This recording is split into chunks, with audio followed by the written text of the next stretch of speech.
Marwa, tell us, have the protest leaders actually accepted this draft agreement that was put forward by Ethiopia? So the freedom for the force for freedom and change, in a shorter statement by the Sudanese Professional Association, they have announced that they have agreed generally on a draft presented by the Ethiopian mediator that they will go back into negotiations. And this draft actually, what they said in their statement, that they are happy to go on the same terms what they have agreed before, which was before the before the massacre, June 3rd. So they've already had an agreement with the Transitional Military Council, but it was suspended. And now what they said that they're happy to continue on that agreement. Is that quite a remarkable reversal in their position, given that prior to the dispersal of the sit-in, they were saying that negotiations had broken down and they couldn't very well continue negotiations with the military in good faith. And then you had the use of deadly force, rape, violence against protesters. Why would they agree to this now? Well, I would say the negotiations stumbled because of the Transitional Military Council in the first place. They are the ones who suspended the negotiations. I think this move shows that the FFC, which is the Force for Freedom and Change, they are committed to a resolution to the situation in Sudan by moving the negotiation forward toward a peaceful transition to a civil rule. And now they are putting the court at the ball at the court of the Transitional Military Council to prove that they're willing to hand the power to civilians.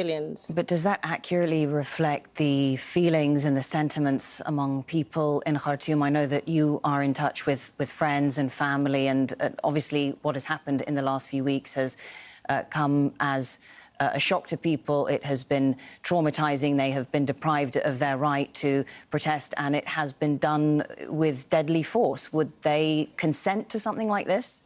Well, I would say people, of course, will be very sceptic about this deal. Of course, the trust from people toward the Transitional Military Council has been shaken after the attack, as you mentioned. But of course, they remain some optimism remain that we would like to move forward, because the situation now is at a standstill, and I don't think anyone would like to see the current situation continue.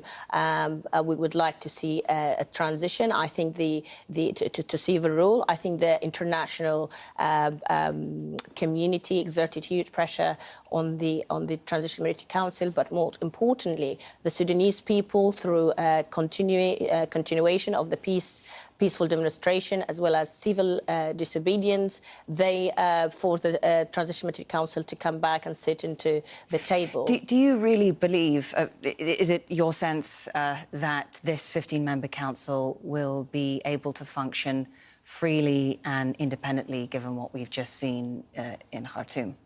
Well, I would say the number has not been confirmed yet. All these are rumours.